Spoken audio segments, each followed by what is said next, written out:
So yeah, new year, new momentum. We're going to go over three-step real estate reset. We may run a touch long today, just because it's our first meeting, and I thought we'd go over some stuff and get into a good mindset for this year moving forward. We do have a lot of positivity happening, so let's capitalize on that. So actually, let me unshare my screen real quick.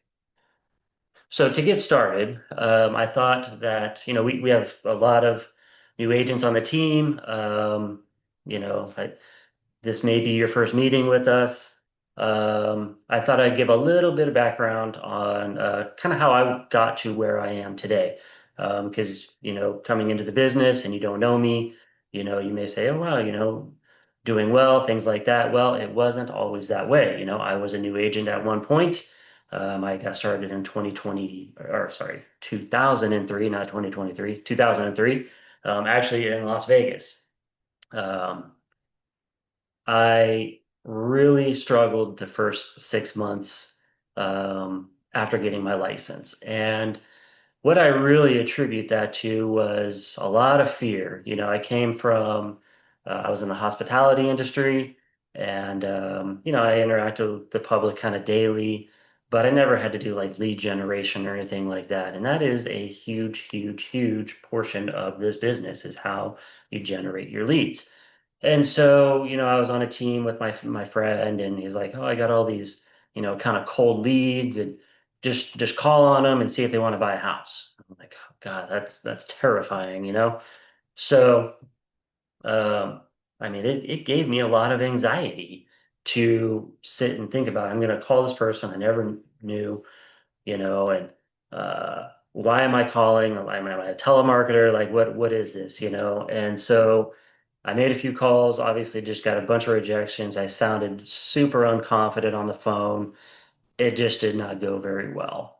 Um, and I didn't earn a paycheck for about the first 6 months of my real estate career. And a lot of that was just fear of getting out there, putting it out there that I'm a real estate agent and all this other stuff. Um, so that was challenging for me. But once I got my first sale, and it was an incoming call that I had received, it kind of opened up the floodgates, and I see that over and over and over again. Once an agent gets their first deal, whether it be for the year or of their career, whatever it is, that really sparks some momentum. And from then on, it was kind of like game on. I did really, really well for several years, and I can attribute that a lot to I was investing in myself, and I was doing active prospecting, and the marketing that I was doing was working. And so I did really, really well. And then we had the financial crash, 2006, '07, and I didn't pivot very well. So, the marketing that I was doing really stalled out. I got kind of scared. I stopped investing in myself. I stopped investing in marketing. I didn't pivot to, a different type of marketing or something like that because I was still kind of new in the business. And I was only about 5 years in, and I thought I knew, everything, and everything was going to be great and awesome forever. And that's just not what happened in reality. So, being out in Las Vegas, it hit the market real hard out there, that market crash. And that's about when I moved back to California. And, I was going back and forth a lot, um, because I had a big book of business in Las Vegas. And I was still going back and servicing old clients and doing what I could and trying to get started up in California. I had a network in California because this is where I was born. Um, but none of my friends were really buying or selling at the time. And getting a California license, that it was all new and kind of scary for me again. So I was letting these things kind of fester, and so it started out really slow for me in California. And this is, we're talking, you know, 2000, what? 2008 to about 2012 was, a rough time for us. It was a rough market all around. And so finally, I decided one night essentially to I was just tired of, not having money and, struggling and stressing and stuff like that. And I was pretty overweight, and I'm no cream puff now, but I definitely got my weight under control, and I was much heavier then. And that was a lot of it. I was stress eating and not taking care of myself. I felt really bad about myself, and I decided to do something about it. So I actually started running, and I dropped a bunch of weight, and my head fog cleared. I had all these ideas flowing to me all the time, and that's around the time that I went out on my own as a broker and basically started this company. And so through the years, I've done business coaching and things like that. And coaching's a great thing. If you thought about getting real estate coaching, be selective with the coach you choose. Obviously, research and make sure they fit into your budget and your lifestyle, and just don't pick the cheapest coach out there because you need coaching. Pick one that's going to fit into your business and how you see your business, growing. So. A couple of you on here have attended some of the business ones that I did, but it was a lot of mindset stuff on the personal level. So that was like kind of the group stuff, a lot of mindset. And the other stuff was like one-on-one coaching with systems and learning how to work on my business versus like in my business so much, and freeing up time. And I get that question a lot, like, you have a fairly good sized brokerage. How do you manage all these agents? How do you have any free time and this and that? And it's because I have systems and other people in place and things like that that I've just kind of built. And I've built this brokerage to fit into my lifestyle and, how I want to, live my life. Um, and this is, I guess my words of wisdom for you when you're building your real estate business is how do you see it? And how's it going to fit into your lifestyle? Because we are going to go over a few things of, why agents exit the business and, basically the excuses they're giving themselves. And so that's some of the stuff I do want to touch on today, because I'm hoping that it'll resonate with you a little bit, that you're not the only one feeling like that, and there is a way to get out of that rut or get out of that mind frame and, turn your business around and make it, a great year. So, I think it'd be good if maybe, and you could post anonymously in the chat, but to kind of put it out there, what was holding you back in 2025, 2024? If you're a new licensee, what's holding you back from getting your first deal? So put in the chat and let's see, what you're kind of struggling with right now, and let's see if we can, get some of that, get a direction today. So I'll go ahead and share my screen. And let's go over a few things here, and let's see what some of the team is struggling with as well. And again, you could post anonymously if you don't want to really put it out there. But let's get into some of the numbers. So why agents leave the business every year. Now I know there's some stats out there like, oh, after year two or three, like 70% of the agents are, leaving the business. And um, I researched a little bit, and I can't find any definitive data on that actually. But about 20 to 30% of all licensees, we're talking nationwide, not just California, leave the business entirely before their third anniversary. So that's the numbers that I could come up with some research. And as a general rule of thumb, not just new agents, nearly 20% of all real estate licensee will exit the business every year. And that's for just various reasons, including retirement. Um, let's see if we have any posting here. So we have someone saying training was holding it, or I guess lack of training. building a good book of business. That's holding some back. All right. So let's see 8 reasons as to why this happens, why agents um, leave the business. Number one, and this is number one and probably the most, inconsistent income and no financial runway, meaning they didn't have enough money to get their business going potentially to the point where they could sustain on it. So what agents are saying, I couldn't survive the ups and downs. I needed benefits, predictable pay, ran out of savings before it clicked. It's all very common answers. You can go through forums and everything and find people talking about this. What's really happening though, early income is extremely low and uneven when you're starting out in this business. Many agents start without any type of living expenses saved up, or they don't have an alternative income source, such as a job or a spouse or something like that, kind of fill in the gap while the business builds. And we all know one slow quarter can kind of end you and force you to seek full-time employment somewhere, and that's an unfortunate thing when you're trying to make this a career.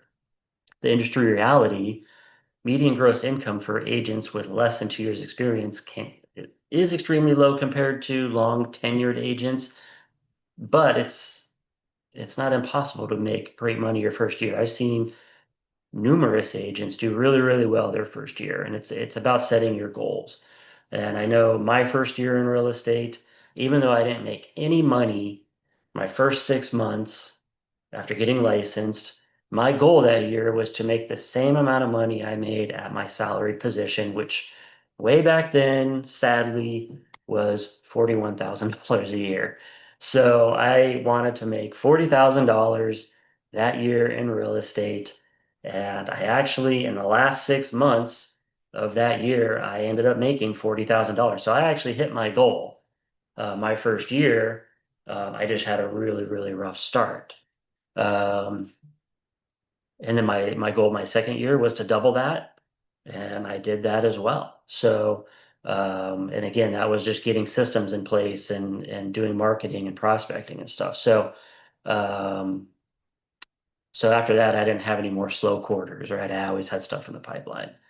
So you can do well your first couple years, and hopefully this will kind of help you get in that right mindset and get some things in place to do so. The income curve in real estate is backloaded. Most agents, they quit before the compounding referrals begin. I talked about this in previous webinars about, just getting the business, even if you have to, offer some discounted services and things in the beginning or whatever, what you're doing is building your book of business, and that's really what you want to do. Um, I'm not going to get into that too deep, but we've gone over that in previous ones. No consistent lead generation system, which is a pipeline failure. This is definitely uh, at the top as well. I see this over and over and over again. So what agents say, I didn't have leads, nothing worked. I tried everything. And these are lies we tell ourselves, right? So what's really happening? They dabbled instead of committing. No single lead lane was run long enough to produce momentum. Activity wasn't tracked, so they couldn't see progress. Common behavior, switching strategies every 2 to 3 weeks, or not even having a strategy when it comes to prospecting and business building. Waiting for motivation instead of running a schedule. Confusing marketing with lead generation. Avoidance of prospecting and sales calls. This was me my first 6 months because of fear. Fear of picking up the phone. So what agents say, I hate cold calling. That's me. I don't. I learned really, really, really early on that I didn't like cold calling, but I would follow up relentlessly with an incoming lead. Um, I'm not salesy. I don't want to bother people. I don't know how many times I hear this one. Like, I don't want to bother people. But um, this is part of our job is putting value out there and making sales happen. So what's really happening is discomfort with rejection, which is what I was feeling my first 6 months. Fear of sounding inexperienced. I totally was feeling that my first 6 months. No repetition, no confidence, more avoidance of doing what was needed to do to get my business going. The agent reality, agents openly admit they avoided calls, door knocking, and follow-ups. Many leave the business rather than develop the skill. Lack of structure, systems, and accountability, which is an operator failure. And everybody here is an operator of their own business. What agents say, I was busy but not productive. I didn't know what to do each day. I worked all the time and I still failed. What's really happening? No time blocking, no KPIs, which are key performance indicators. That's basically tracking. No daily non-negotiables. You have to have these.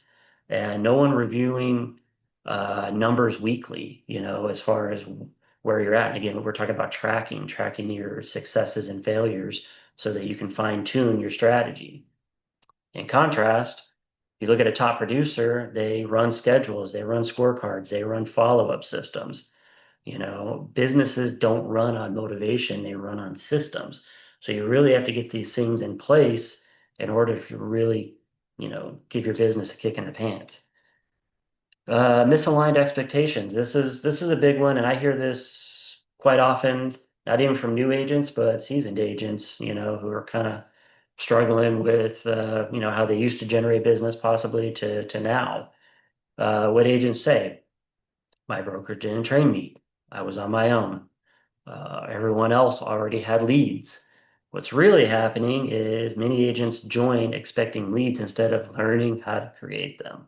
And that is the biggest thing in this business you can do is learning how to create your leads yourself and not relying on not only your brokerage, but other, even the paid lead sources, like if you were paying Realtor.com or Zillow or something like that, and they all of a sudden went under, and that was your primary source of income, what do you do next? So you need to learn how to create your leads yourself to be sustainable.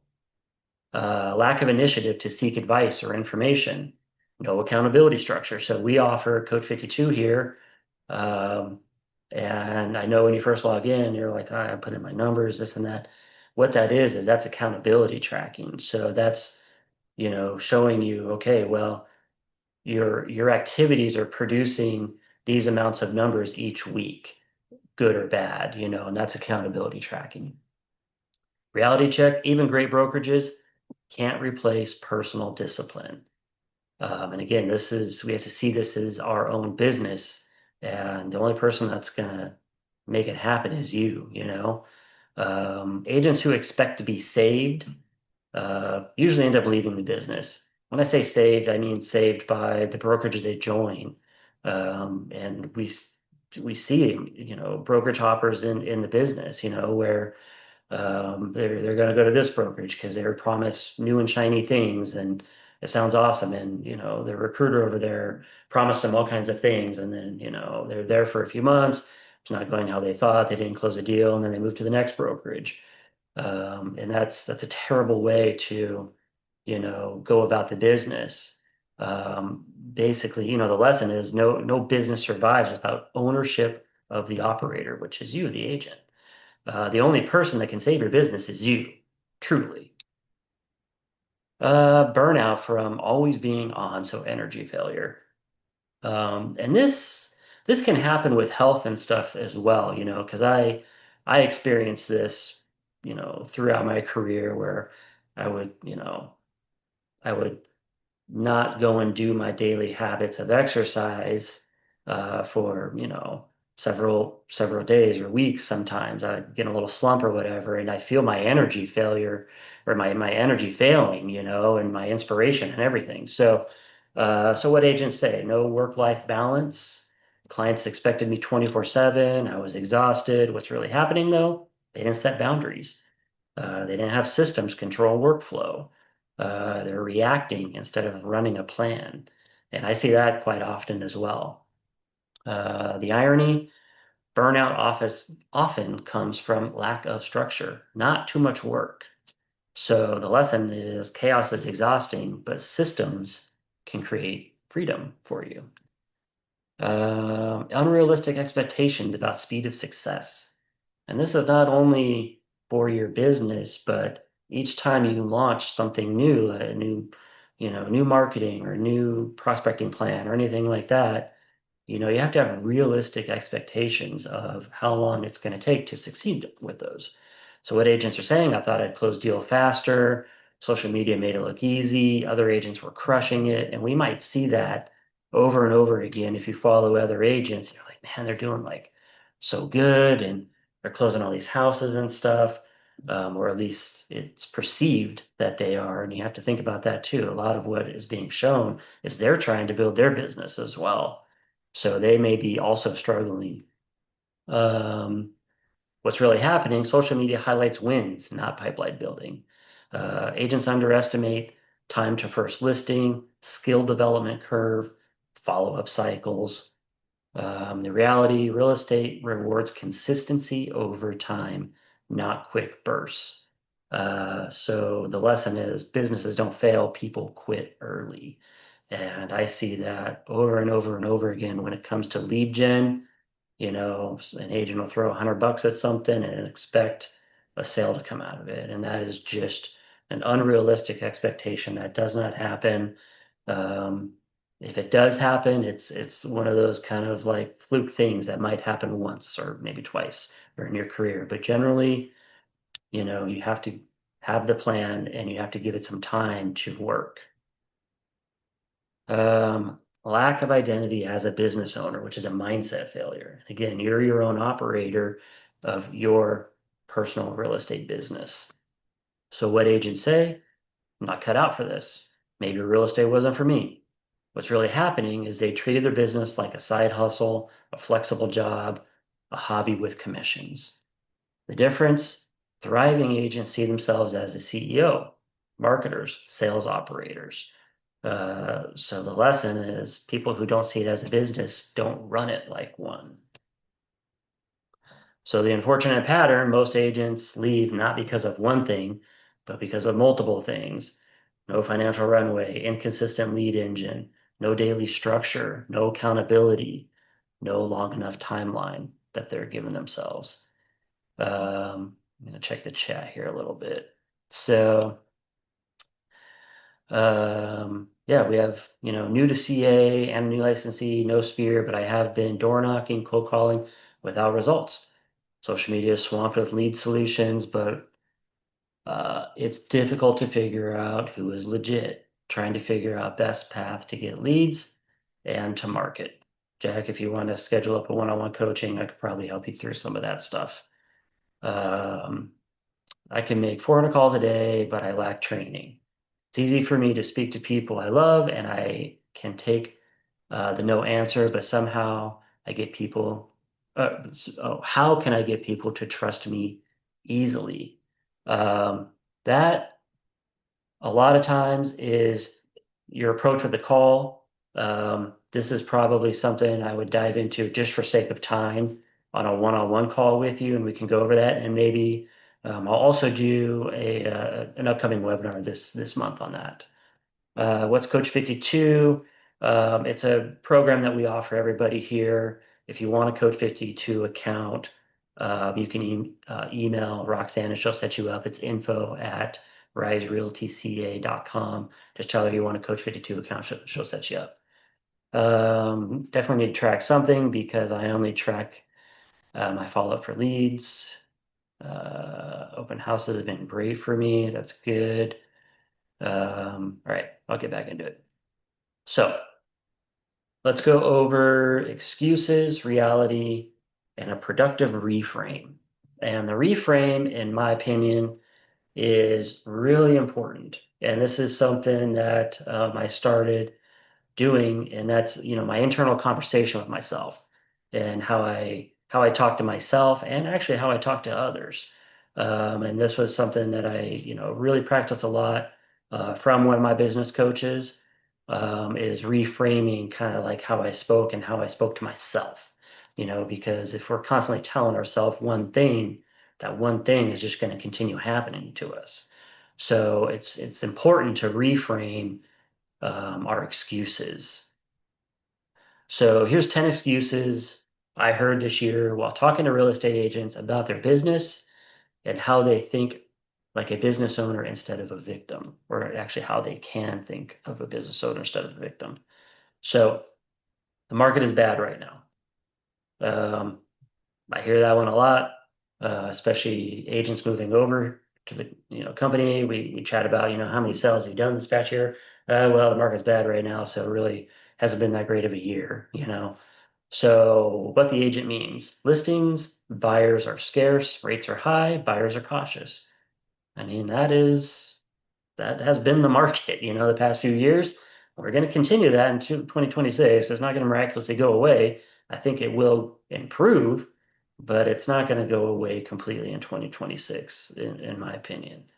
The reality is every market still has job changes, divorces, deaths, downsizing, upsizing, landlords exiting. Like sales are happening in any market. And so top agents don't wait for good markets to be busy. They adjust lead lanes and messaging, which is, the pivot. And, what I spoke about before, but I didn't pivot when the market crashed in '06. And I was a victim, and I didn't, I wasn't doing the right things to adjust my business with the market because I saw other agents adjust and just absolutely crushed it for several years. And I just didn't. And the result was I struggled for many years. So, what's the positive reframe on this? The market isn't bad, it's selective. My job is to talk to more people and solve harder problems. And that's where we're at. And that's why I congratulated you in the beginning, because if you made it past or, through the past few years and you're here today, congratulations. It has been a tough market for a lot of agents out there, and even the top producers have had to either they themselves or their team spend more, make more calls, and solve harder problems, meaning taking, the tougher deals that maybe when the market was easier, they just kind of shrugged off. They're like, I don't really want to deal with that. They're having to take those harder deals. So I don't have enough leads. I hear that all the time too. What the agent means, leads aren't showing up passively. Yes, and we all want that, right? The reality, most agents don't talk to enough people. There is a saying, if you've been in the business for any amount of time, contacts create contracts, meaning the more people you're touching every day means the more listing agreements and sales agreements you'll be writing, because that's the product of the efforts of making those conversations happen. They don't follow up long enough. I would say the number one reason why agents fail at lead generation. The lead generation is easy.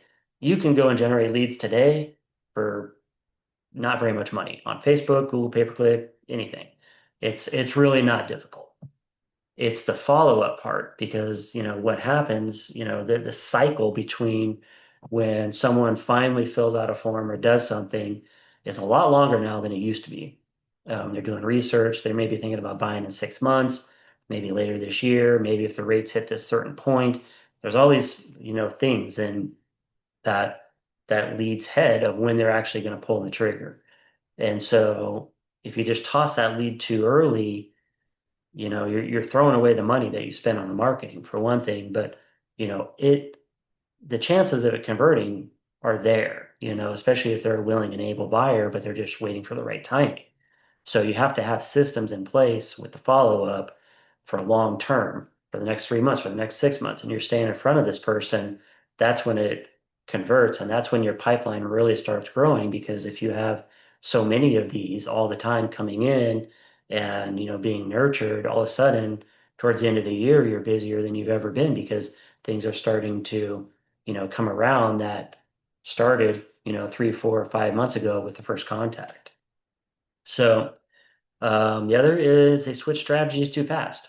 They'll send out one mailer. They'll do one Facebook, marketing ad. They'll run a pay-per-click campaign for a week. Like that is it's not enough time. It's just the expectation. Yeah, you have to adjust the expectations there. So leads are created by activity, not just luck. A little bit of luck sometimes, but more about timing. The positive reframe, I don't have a lead problem. I have an activity and follow-up problem, and those are fixable because they are. I hate cold calling. I'm not salesy. What the agent means, prospecting feels uncomfortable. And yes, it totally does to most of us. If you never did have done prospecting before, it's uncomfortable. It's a bit of a grind, or it can be a bit of a grind depending on what you have in place. The reality is every business must ask for attention, start conversations, handle rejection. Doesn't even matter what type of business it is, those are all parts of it. Avoiding sales is avoiding revenue. So the positive reframe, I'm not bothering people. I'm offering clarity and solutions in a confusing market. Um, I remember a long time ago, I heard, I was at some training or something. I mean, it was a long time ago. And there was this seasoned agent up there, I was still kind of a younger agent.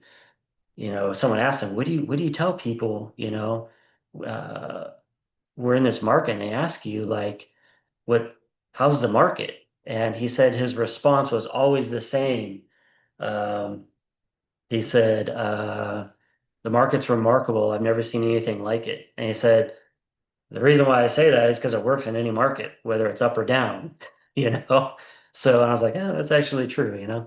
So, all right, I tried mailers, I tried social, I tried open houses, and it didn't work. What the agent means is they didn't see fast results. The reality, most agents tried it inconsistently, didn't track responses, quit before the momentum built. So marketing works through repetition, not just the one-offs. So the positive reframe, one attempt doesn't test a strategy. Consistency turns tactics into systems. I don't have the money to market myself. This is a common one. What the agent means is they feel undercapitalized. Reality, the most expensive mistake is no pipeline. Many lead lanes cost time, discipline, repetition, not money. So the positive reframe is my biggest asset right now is my time. I'll invest that before I invest cash. And I say that a lot on some of the one-on-one coaching calls is it's either time or money, right? Which one are you going to invest? Which one do you have? You have money and you want to throw it at some leads? Okay, we'll go down this path. You don't have, expendable income for, lead gen. Okay, well then it's time. You're investing time, and we'll go down that path.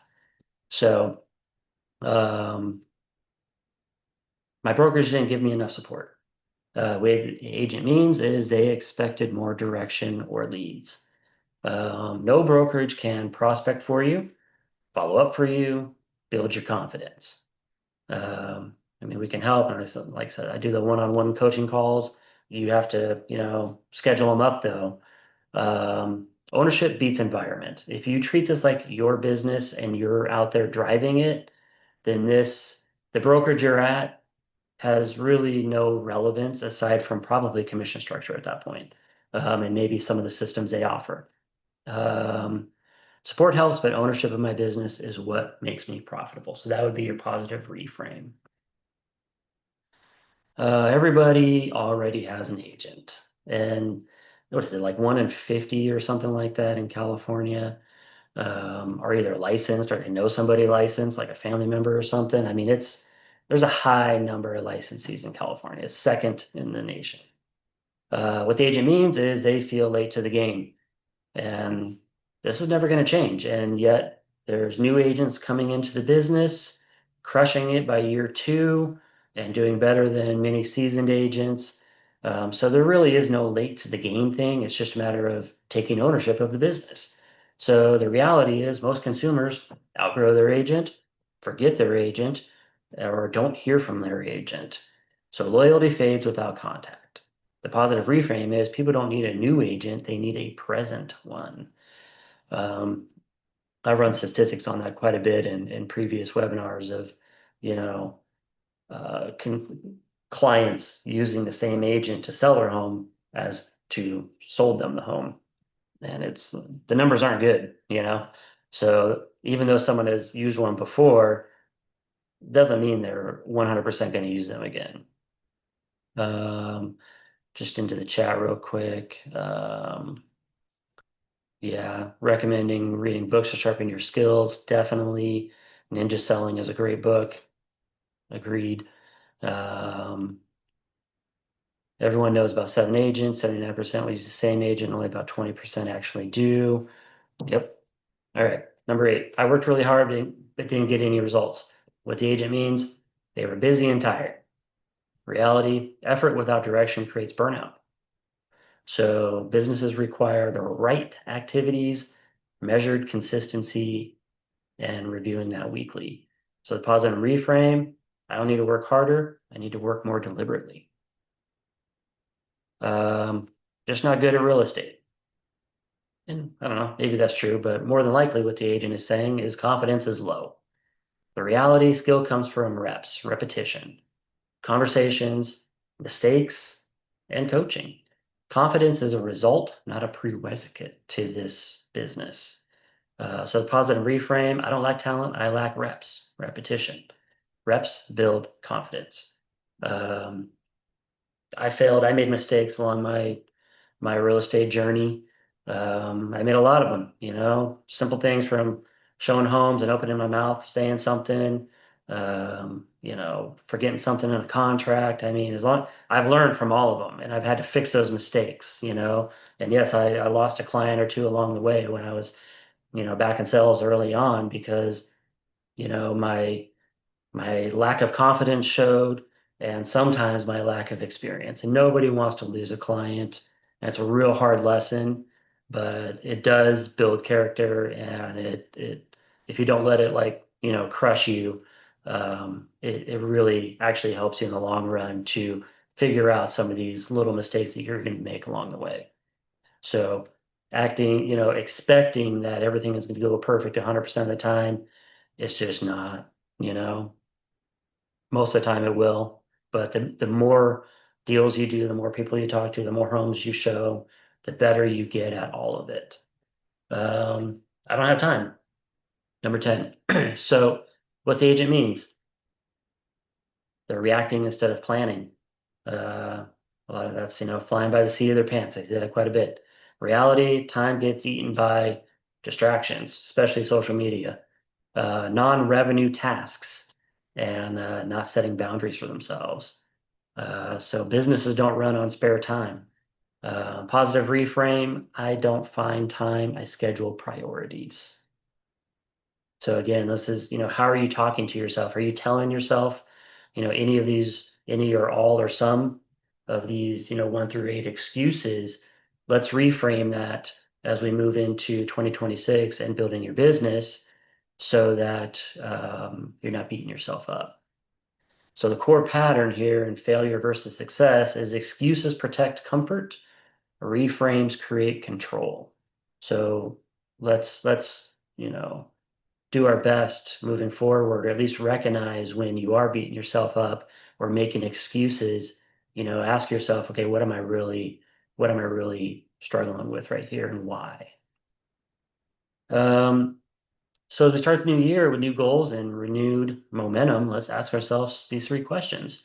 Is the business truly for me? You know, and is it truly for you at what aspect? Are you comfortable with just a deal or two? Are you comfortable with just buying and selling your own stuff, working with friends and family? All of that is okay. Are you, wanting to go full time? Are you wanting to be top producer? So all of that is part of this business. The level of success is different from everybody, and what they're expecting out of their real estate license. Am I willing to do absolutely what it takes to be one of the agents who stays in the business? Um, that's, that's a hard thing to come to terms with sometimes. We say it, but do we actually do that? Keeping number two in mind, ask yourself, am I in the business for the long game, or am I here for just a couple plays before I bow out? You know? So, you know, let's get on a plan and speak to ourselves in a way that is positive and meaningful and follow that with actions that you have to you have to have the actions. You just can't, the visualization and all of that that's out there as part of it, but you have to take action as well. So what's holding your real estate back? We saw a few things in the chat. What it usually boils down to are these three things. Capitalization problem, meaning you don't have, the funds every month to either sustain yourself with no income or to put extra money into systems and lead gen. An activity problem, inconsistent prospecting and avoidance. This is, a big problem in this industry. And a systems problem, no KPI tracking, no lead follow-up machine, no tools of the trade, you know. So these are the top three reasons of what is probably holding you back, is stemming from one of these things here.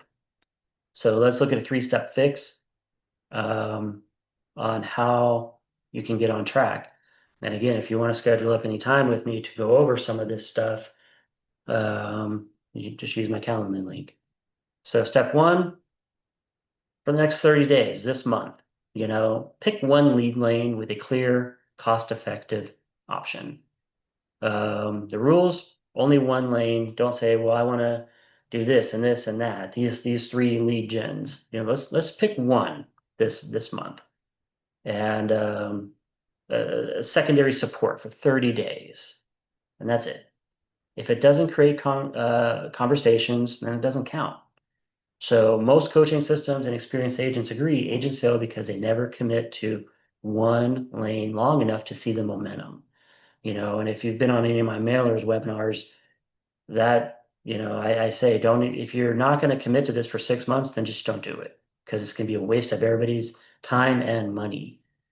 So when you choose your path, you have to give it time, and time isn't just days, it's months actually.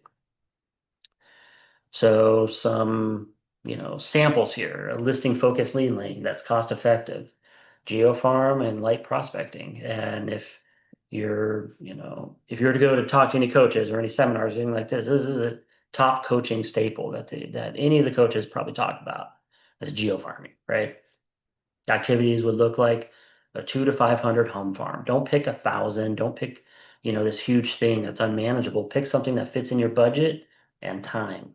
I usually recommend about 300 is usually what, I toss out there when we're talking about mailers and things like that.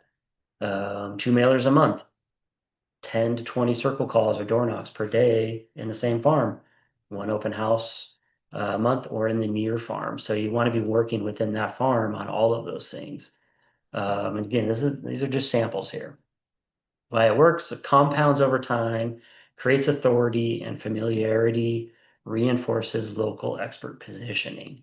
And that's a huge thing, is positioning yourself as the local expert. And we have so many tools these days, even if you're new to the business and you don't have a sphere and no contacts or anything like that, you can still position yourself as a local expert just by doing simple research and getting out there. Early on, a byproduct of me building out a website and filling it full of information on housing communities that I researched online was I literally became an expert on the local communities there in that part of town. And so whenever I did get an incoming lead and they're asking me, I mean, I could just rifle stuff off without even researching because I had I had written about it already, right? So I knew I could drive by any home community in Southwest Las Vegas and tell you who the builder was, how many different models were in there, and what the price ranges were, you know? So um, I recommend doing the same. Get to know your community, know it intimately, the community that you're farming. That way there, when you do get these leads in, you can speak intelligently and come across as the authority, and that increases your value as a real estate agent. So the cost for the mailers, and actually I can do this cheaper. The UPS, the Every Door Direct, plus the printing, you can do it even cheaper than Every Door Direct. This is an easy way. It's not necessarily the best way. There's a couple ways of doing this, and you could check out one of my previous webinars on mailers, or if you want to set up a one-on-one, that's fine. Phone time, sweat equity, none of that stuff costs money. Open houses, zero cost. Start hosting open houses. We usually have agents here looking for help. If not, while we can do them for other brokerages. Um, there's people coming into those open houses. Some of them are neighbors. Some of those neighbors are looking to potentially sell their home or potentially have a friend or family member move into that neighborhood. So those are the people you want to have conversations with. I know sometimes we're like four neighbors came over. I just kind of let them look through the house. Like those are probably the people you actually want to be talking to, the ones that actually live in the neighborhood. What you're doing there is building face-to-face trust. Sellers often attend the open houses, and what that means is you have a seller and potentially a buyer. The expired withdrawals, these are, and we're at a time right now where, the end of the year are when the vast majority of listings expire off market. Not all of them relist January 1st. Some of them wait a few weeks. Some of them wait a couple months for the market to kind of catch back up and start up again. So right now is a really good time, and I'm sure there's a lot of agents out there hitting it with the expired listings and stuff right now. But it is a good time if you don't have cash to throw at lead gen, but you do have time. This is something to capitalize on. FISBO is another one. This is year round. Um, Track them weekly. You can find them on just the internet. I mean, they post them on Zillow, they post them all over the place, for salebyowner.com. Like there's lots of opportunities out there for sale by owners. Just driving around, you'll see signs up. Um, Buyer focused lead lanes, the rentals. Actually, there's agents out there that convert a lot of rental leads. They like working rental leads because they convert them into buyers. A lot of these renters don't know that there's actually programs out there to help them get into a home if the down payment is an issue or something like that. And they don't necessarily know that that rental payment they're about to make, they could be paying a similar amount for a mortgage if we can just solve that, the part about the down payment for them, which there are solutions out there. So, what you want to, maybe provide rent versus buy analysis, first time buyer roadmaps, affordability solutions such as the loan programs and, connecting with loan officers or just doing a little research on first time buyer programs and becoming, I don't want to say an authority, but becoming well versed in it can really help you move those conversations forward. Social media, direct message prospecting, free if you're disciplined. Again, not for everybody, but these are things that are really free or very, very, very low cost, $100 or less a month. I'm sure anybody here can muster up $100 for, investing into their business. Um,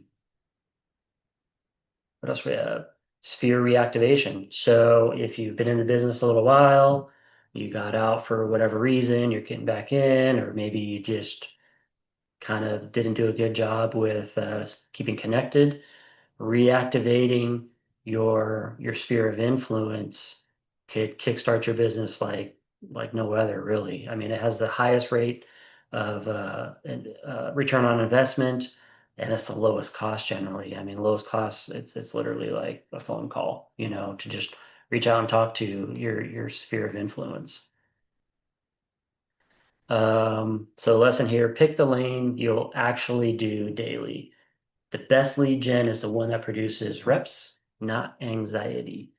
And that's something I learned early on, and um, sometimes I talk about in some of the recruiting calls and things like that is you know the solution someone gave me to build business was, hey, take this cold list of leads and call them, you know, and that created a lot of anxiety for me. And I realized I was like, man, if I have to do this, maybe this isn't for me. Maybe this business isn't for me. Until I found other ways to generate business where I had you know, uh, my marketing would result in incoming calls, essentially, people calling me. And that's always what I've preferred. And that's usually what other people prefer too. So after I made that switch, that's when my career really took off. So again, if some of this stuff isn't for you, you want to pick the one you're going to do and isn't going to be a huge grind and isn't going to cause you lots of anxiety. There's lots and lots and lots of ways to generate leads out there for free or for very, very low cost. So let's talk about the systems problem. Step two, no excuses tech stack. So um, something I see quite often is the failure to really learn the systems that are either free for us or are out there at free or very low cost. And it's kind of unfortunate that I see a lot of real estate agents don't take the time to learn how to use the tools, right? And I ask, like, at your previous job or your current job or any job you've had and you got hired on, you probably didn't know how to use those tools they had right away. You had to go through training and you had to go through learning curves and all of that in order to use those tools that employer wanted you to use to make them money, right? So you took the time then to learn those tools and become proficient so that you could be good at that job to remain employed, right? So why don't you do that with real estate tools that are available out there too, so that you can learn them and be proficient and, remain employed, self-employed, right? Self-employed in the business.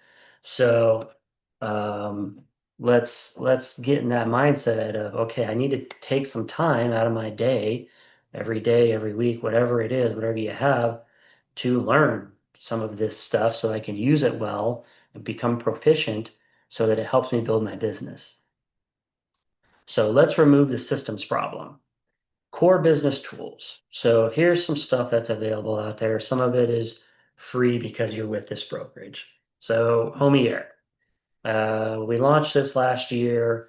This is going to make huge strides this year. This is an AI home search. There's unique data insights. There's light CRM there. It's free for Rise Realty agents if you want it. It does a lot more than this. We're going to have another webinar on it pretty soon. So we've done a lot of, I'm an advisor on this company, actually, this AI company.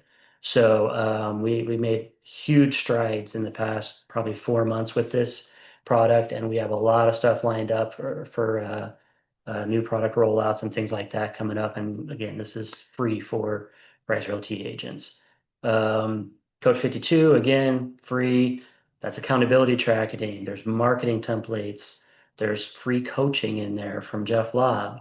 So it's recorded. So it's all on demand. You can do it whenever you want. So um, Tycor Agent One. I really like this app. It's free. You can ask our title rep for this. There's multiple calculators in there from, buy versus rent and buy versus hold and short-term income. And like there is so many different calculators in there that you can use to help find the right properties for your clients. There's net sheets, there's shareable reports. RPR, if you're an NAR member, RPR is free. That's Realtor Property Resource. We have a bunch of training on it in the back office, training links. If you want to, learn how to use this product. I see some agents use it at a pretty high level, but there's pretty powerful analytics in there. There's CMAs, there's reports, there's marketing content. If you need a CRM, HubSpot has a free version, contacts, tasks, email tracking. Canva's free. There's a free version. If you're, designing mailers, social media, stories, things like that. Calendly, I use it. I actually pay for an upgraded version of it, but I used the free version for many, many years. Um, Seller, buyer, loan, consult, booking. This is a great tool to use. It embeds into websites. Trello, pipeline plus daily checklists. So, I mean, these are just some core business tools that you can use, and not one of these costs any money. And they solve a huge portion of, your systems problems, if not all of them, really. I'm going to pause right there and check the chat real quick. Niece, friend, looks like mostly conversations.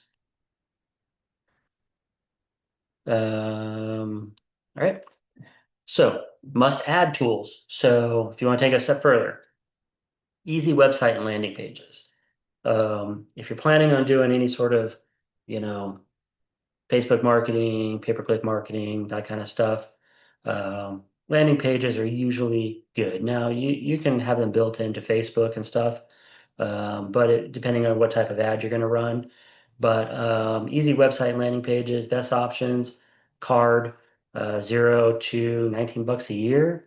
Google Sites, free. Google Forms, free. Notion, free landing pages with forms. Um, how can you use them? Home value landing pages, open house follow-up pages, get my pricing range, call to actions. Like you can use landing pages for so many things. Digital business cards. Here's a couple of examples, Hi, Hello, and Popple. AI for content and visual. There's free tiers in AI all over the place. So this is visual plus post creation. And I'm going to pause right there because we see people posting AI is going to replace the real estate agent, this and that. And the objection to that is no, it's not going to replace the agent, at least not anytime soon or ever, right? But the agents using AI are the ones that are going to do more business. It needs to be learned at least on a very, very basic level. And it's not hard, no matter what age you are, um, young, old. I mean, I see people older than me. I'm 48. I see people older than me using ChatGPT all the time, you know?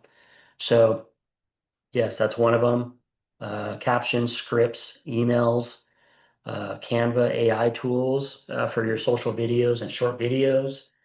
SEO and website content. We have Leo in here. He uses, I don't know what site he uses for his SEO, but he uses that to build his website, HTML coding and things like that, as well as develop the content that's on his website.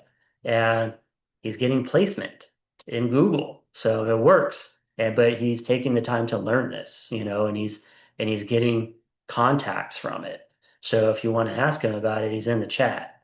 But there's Claude or Chat GPT for blog drafts, FAQs. Uber suggests free tier keyword ideas.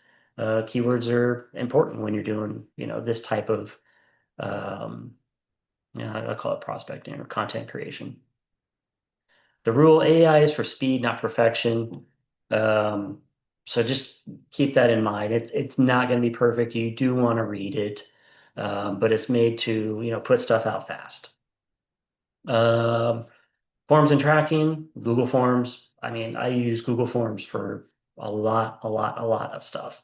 Bitly tracks QR links. And so what that'll do is it'll shorten like URLs, like if you create, a landing page or something like that, maybe, and the URL is like super long and ugly. This will shorten it down to a really short one. So everything I just presented here is a total cost of $0 to $25. So hopefully that removes the systems part and the capitalization part too, because you can do all of this stuff. You have all these tools at your fingertips. You just have to learn how to use them. And so that's your time investment. Um, so that'll removes the excuse of I don't have what I need. And then step three, um, 30-day execution plan. So consistency plus measurable responses, perfection. So let's incorporate step one findings, 30-day rule, one lead lane with one offer, your value proposition, one call to action, that's a CTA, one tracking method, and no redesigning this for 30 days. Let it go, let it run, you know. Um, Weekly execution framework, so daily, 2.5 hours, you know, and I like to say, actually, if you, do anything with Tom Ferry, if you've attended any of his stuff, he can ask you, you know, um, basically how many hours you're putting in per week, if you're honest with yourself, and he'll tell you about how much income you're going to make. And it's true, and actually 2 to 2.5 hours a day will probably still only net you if that's all you're putting in each day, probably, 2 to 4 sales this year, because that's not that much time. So, if this is your own business and you're running it like a business, are you putting in your 8 hours every day? If you're not, then your income is going to be reflective of that. So really, the more time you put in, the better it's going to be, but it has to be income generating activity. So 2 to 2.5 hours. So we're basically talking what you can do aside from talking to clients and showing homes and not that part of it. We're talking about lead gen and other things. So can you do 60 minutes of lead gen Monday through Friday? So we're talking 5 hours here. That's calls, that's direct messages, knocking doors, open house follow-up, stuff like that. 45 minutes follow-up. Every lead gets a next step. So you talk to them or you don't talk to them. You have to track that. That's what the CRMs are for, is tracking what's happening with this contact I have. What did they say? Make notes. When did they say to call them back? That's building out your pipeline for the future. 30-minute skills. So pricing comps, listing presentation practice, tech stack training, tutorials, Facebook groups, YouTube. There's all the information you need out for this business and anything else is available on the internet. And when I got started in the business, that was not true. There was trial and error on a lot of stuff. Now there is so much free coaching and training and everything available. It's actually mind-boggling. But you have to take the initiative to go and seek the information. YouTube podcast learning, follow coaches and industry leaders. Listen to what they're saying. Um, they have their hand on the pulse. They talk to a lot of agents, and it's good to build skills every day, especially if you're new to the business, new to the area, whatever it is. Use the skills to learn what's going on in the community. That counts too. Especially if maybe you're good at the real estate part, but you're new to the area and don't have the uh, the network in place yet or the sphere of influence. Well, use 30 minutes every day to learn a little bit about the community and the housing, what's going on. Um, Weekly non-negotiables. You have to have your non-negotiables. What's it going to be? 1 to 2 open houses, a mailer drop, or some sort of message, digitally, a market update post, seller focused call to action post, and then your KPIs, review what created conversations. That's tracking things. You're like, okay, well, when I put up this post, I get X amount of conversations out of it. I need to continue doing that. That's a good one. Sample this month only focus examples. So example A, listing agent, Geo Farms, circle calls. Again, those are great. Offer free price range plus launch plans. Scan your home for your home value. Tools would be, Canva, Google, Form, and HubSpot. New agents, open houses, rental buyers, offering first-time buyer roadmaps. Call to action is a text buy to blah, blah, blah. Tools, digital business cards, landing page, and CRM. social lean agent. So if you like social media, then use it. If you're not personally on social media a lot, then I would remove that from I need to get into social media this year. Because if it's not your thing, it's not gonna be your thing, you know? Um, so it's not gonna work real well for you for lead gen because there's a certain finesse with social media and how it generates business for people. Um, there's 100 other ways to get business. Doesn't have to be social media. But if you are that person that likes it, you're you're you're in it, you know, building contacts and making conversations happen, and not necessarily business wise, but personal wise, then maybe it is a good uh, lane for you to build out. Then if you're good at it, because there's some really ineffective, cost-effective ways to build business with social media. Um, so doing some of the stuff, what's success going to look like day 30? You're going to have 100 new contacts. You're going to have 50 real conversations that have happened over the course of the month. You're going to have 6 to 8 appointments that have happened. Um, if you're listing focused, you probably have gotten 2 listing consults. And you'll have pipeline clarity. Even if you don't have anything closed yet, you'll say, okay, well, of these 100 contacts and these 50 real conversations I've had, I'm gonna put something into escrow, you know, next month. I'm showing someone houses. The listing consult, resulted in we're prepping the house kind of thing. So, but this is actual actionable items that have been taken and done every day, and you have to be disciplined to do it. So in closing, we didn't even run that late. That went pretty good. Most agents don't fail because they lack talent. They fail because they never run one simple plan long enough to work. And to build on that a little bit, I like to say consistency beats perfection. I see a few of you out there, working off and on, this thing that's going to bring you this business, and I just don't have it perfect yet, so I haven't launched it. Like you have to launch these things. You just have to do it. And then you'll fine tune, as you go along, and you'll see with tracking what's working, what's not. If you make a tweak and conversions go down, then go back to what you were doing. If you make a tweak, conversions go up, leave that, track it for a little bit. So yeah, consistency beats perfection. Just get it out there, get it done. It can be perfected afterwards. So, but you have to run it long enough to see the results. So, again, nothing, I don't want to say groundbreaking here. I do encourage you to look at your tech stack, look at the tools that you have or lack of, and go back to this and say, okay, I'm going to sign up for these things or get an account. All of those that I presented were free.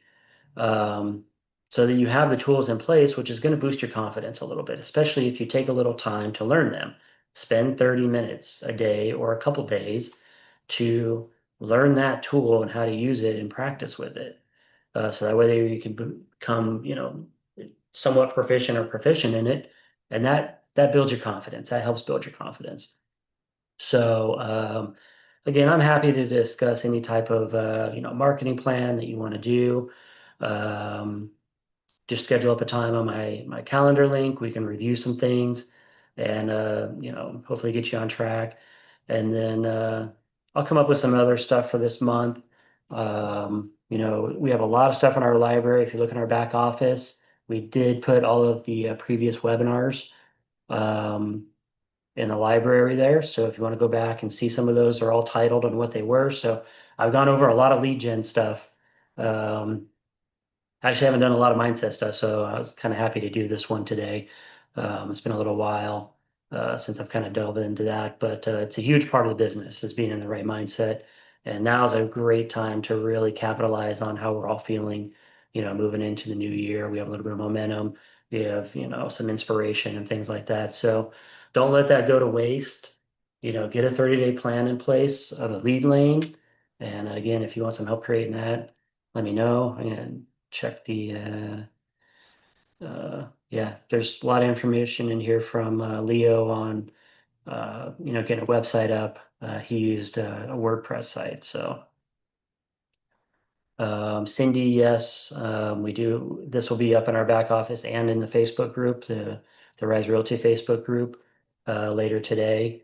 And then I can always share this PDF with you as well if you want it. So, yep, that's what I have for today. Make it a great day. We'll be back next week as usual. And Happy New Year, everyone. And let's make it a great one. So we'll talk to you later.